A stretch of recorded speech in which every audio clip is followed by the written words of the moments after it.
Welcome to the deep dive. We sift through, well, frankly, the information overload to bring you insights that really matter. Today, we're focusing on something incredibly important, making your home a truly safe and comfortable space, especially if you or a loved one is navigating cancer recovery. Our research draws on comprehensive guides, and our mission really is to pull out those key, sometimes surprising, nuggets of information. We want to elevate basic home safety into creating a personalized sanctuary for healing. It's definitely more than just moving a rug. It's about empowerment, about well-being. It really is. And, this topic, it's far more critical than many people might initially think. Yeah. A cancer diagnosis, particularly for older adults, brings a whole unique set of physical challenges. Things like chemotherapy, radiation, immunotherapy, those targeted therapies. They save lives, absolutely, but they often come with side effects. We're talking serious fatigue, sometimes muscle weakness, dizzy spells, nerve damage, peripheral neuropathy is a big one. Right. And when you combine those issues with maybe pre-existing conditions, the risk of a fall doesn't just creep up. It can honestly skyrocket. Wow. Yeah. And the consequences, they're not trivial. A fall can mean serious injuries, like fractures. Yeah. And that can tragically delay or even stop essential treatments. Beyond just the physical injury, it chips away at confidence, creates this real fear of just moving around, and it threatens that independence everyone values. But what's often overlooked, and what's kind of fascinating here, is the power of being proactive. It's amazing how these seemingly small, thoughtful adjustments at home can have such a huge impact. They actively reduce these very real risks and really safeguard the whole recovery journey. That's such a crucial perspective. Okay, so let's unpack that. Let's start with what our sources call the foundation of safety. Before we, go room by room, there are these 3 universal principles for home safety. Think of them like foundational safety hacks, maybe easy wins, that become so much more vital when strength and balance might be, well, compromised. Okay, principle 1, let there be light. Now, you might think, yeah, okay, turn on the lights. Obvious, right? But the research shows it's more complex. It's about the quality and the evenness of the light. We're talking using the highest recommended wattage bulbs for your fixtures, getting bright, consistent light everywhere. And beyond that, night lights, putting them in key pathways, hallways, bathrooms, the bedroom for those middle-of-the-night trips. And critically, making sure light switches are easy to reach right at the entrance to every room. No walking into darkness. Yeah, and what's often underestimated here is why this superior lighting is so important beyond just, seeing. As we age, our eyes naturally need more light anyway. Add cancer treatments, which can impact vision or cause dizziness. Good lighting isn't just a convenience then, it becomes a critical preventative measure. It helps avoid missteps, prevents shadows from hiding hazards, and reduces that feeling of disorientation in dim areas. That's a great point. It's about visual fatigue too, right? Exactly. And depth perception. Uneven light can create these visual traps. A shadow looks like a step, or a bright spot makes the next area seem darker.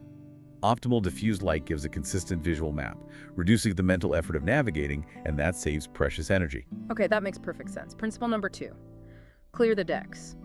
We mostly know clutter is bad, it's a trip hazard, but for someone going through treatment, the definition of clutter kind of expands, doesn't it? It's not just newspapers or shoes, it's about creating genuinely wide, clear pathways everywhere, especially if someone's using a cane or a walker.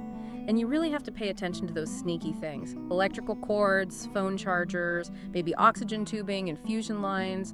The guidance is really strong on securing these things right along the walls. Use tape, use cord organizers, just get them completely out of the way. You've hit on something really important there, the medical clutter. Decorative stuff is one thing, but managing essential medical gear, oxygen concentrators, IV poles, even just the daily pileup of pill bottles adds these constant, unpredictable obstacles. For someone dealing with fatigue or weakness, the mental energy and physical effort needed to constantly navigate around that stuff, it's a significant drain. Yeah, I can see that. So it's not just about removing things, it's about smart integration and organization. Yeah. You need access to the essentials, but without compromising safe, clear movement. Yeah. It minimizes both the physical trip risk and that mental exhaustion from being constantly on guard. Right, minimizing the cognitive load too. Okay, and the 3rd foundational principle, rethink the rugs. Our sources are pretty blunt here. Throw rugs. They're called one of the most common tripping hazards. And the danger is often underestimated. They explain why. corners curl up, they bunch, they slide, they easily catch a foot, or, crucially, the leg of a walker.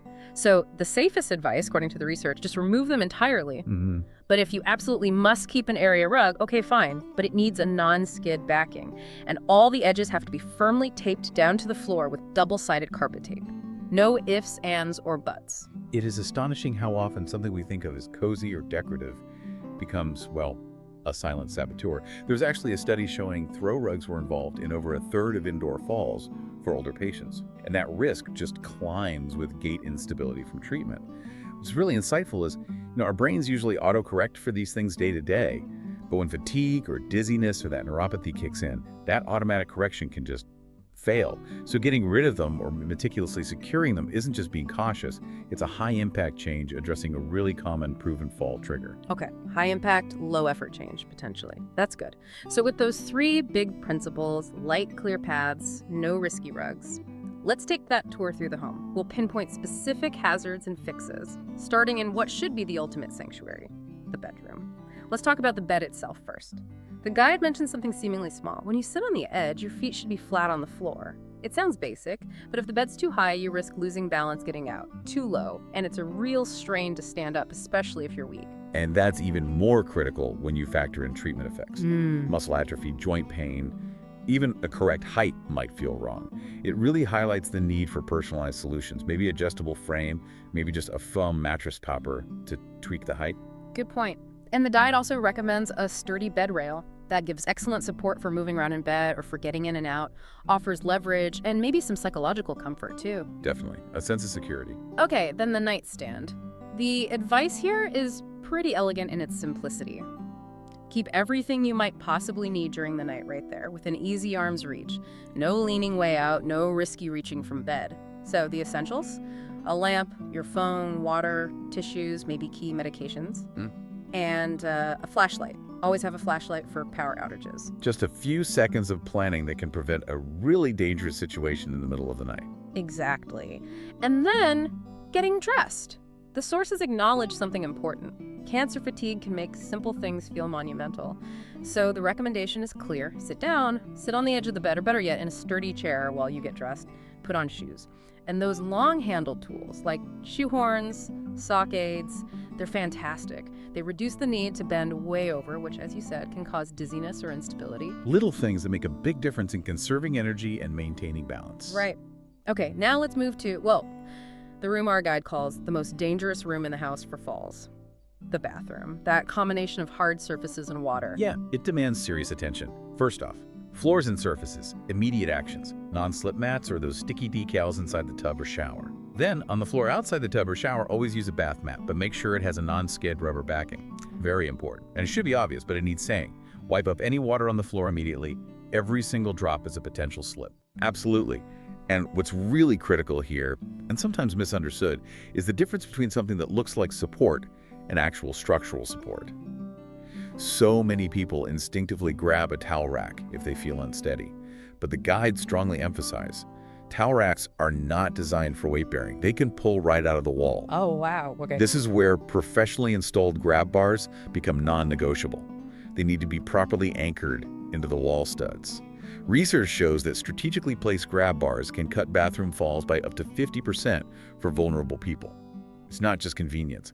It's reliable support that can handle a sudden shift in weight. That's absolutely paramount in this high-risk zone. That distinction is so vital. Okay, moving to the toilet. Getting up from a standard, low toilet can be incredibly tough when you're feeling weak. The fix: a raised toilet seat, or maybe one of those toilet safety frames with armrests. They give you stable handles to push off from, significantly reducing the strain and the risk of falling right there. Makes a huge difference. And for bathing with ease, standing in a shower can be really tiring, precarious even. So a durable shower chair or a tub transfer bench lets you sit down while washing. That conserves energy and massively reduces the slip risk. Add a handheld shower head to that. Makes the whole process much easier, safer, and helps maintain independence. All about making necessary routines less risky and less draining. Exactly. Okay, next up, the kitchen. The heart of the home, a place for nourishment. It should never be a source of risk. So first, arrange for access. The recommendation here is smart, simple, move your everyday stuff. Plates, glasses, mugs, common foods, get them onto lower cabinets and shelves. Ideally, somewhere between your waist and shoulder height. Just reorganizing like that minimizes reaching way up high, which can throw you off balance, or bending way down low, which can cause dizziness or strain, especially with fatigue. Reduces unnecessary movement and potential instability. Makes sense. And then step safely. Our sources have a huge warning here. Never, ever use a kitchen chair as a stepladder. Don't do it. They're just not stable. Instead, invest in a proper, stable step stool.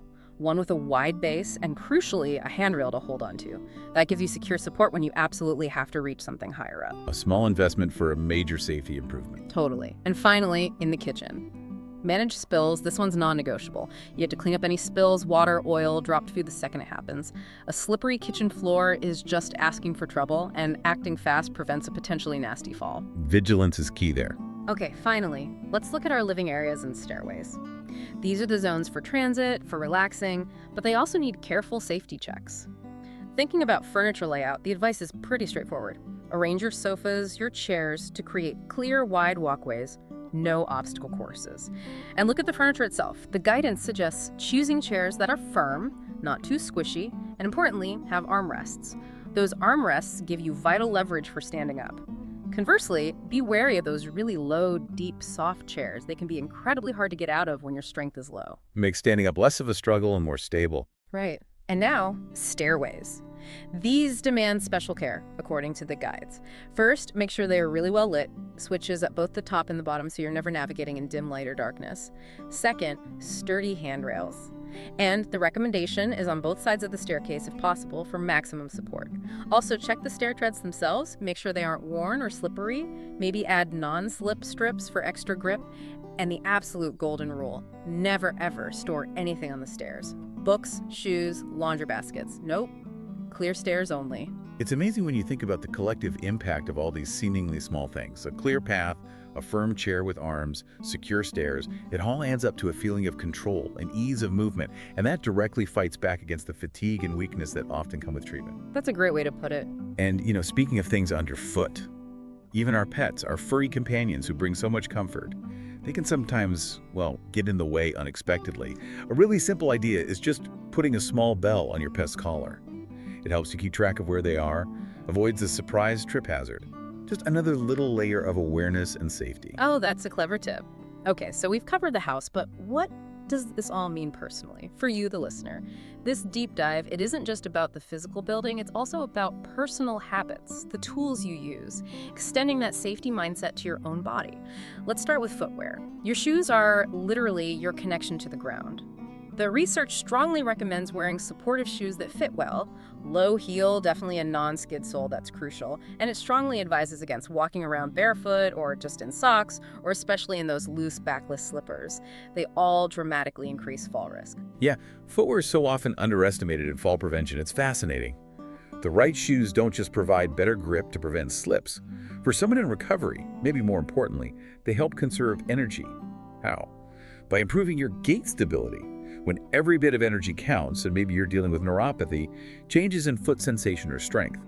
Good footwear becomes this vital tool for maintaining balance and reducing the actual effort it takes just to walk. Such an important detail. Okay, next, use your tools. If your doctor, your physical therapist has recommended using a cane or a walker, use it consistently. And just as important, make sure it's sized correctly for you. The check is usually that your elbow should be slightly bent when you're holding the grip. That means it's the right height for proper support. These aren't, signs of weakness. They are tools for strength, for maintaining independence. Absolutely. Instruments of enablement. And finally, and this might be the most critical piece of personal advice, communicate with your team. Be open. Be honest with your cancer care team. Tell them if you're feeling dizzy or weak or unsteady anytime. Definitely report any numbness or tingling in your feet that could be peripheral neuropathy. The guides explain your team might be able to adjust medications, maybe look at other options, or very likely refer you to physical or occupational therapy. PT and OT can do amazing things to help improve strength, balance, and how you walk. They are key allies. That communication loop is just so vital. Your care team needs that real-time info to give you the best support and, crucially, to keep your treatment plan on track, avoiding delays from preventable injuries like falls. Reporting symptoms isn't weakness, it's being proactive. It's taking an empowered step in managing side effects, ensuring that continuity of care. And yes, physical and occupational therapists, they are invaluable. They offer targeted support, teach adaptive strategies, exercises. It can make a profound difference in daily mobility and safety. This has been, well, I think incredibly empowering. To sort of recap the core message here, creating a safe home environment during recovery. It's a process, right? Not a one and done thing. Think of it as a really profound act of self-care, a tangible way to regain some control when things might feel overwhelming. And our sources definitely encourage getting help. Ask family, ask friends to move furniture, install those grab bars, just generally support this ongoing effort. You really don't have to tackle it all alone. Exactly. And ultimately, what this deep dive shows is that by making your home into this fortress of safety, you're doing several things. You protect your body from injury. You enable your medical team to deliver treatment on schedule without those dangerous delays. And you gain this invaluable peace of mind. It's truly a holistic approach. It empowers you to focus on what really matters, your healing, your quality of life. It builds that foundation for recovery, supporting every single step forward. Beautifully put, absolutely.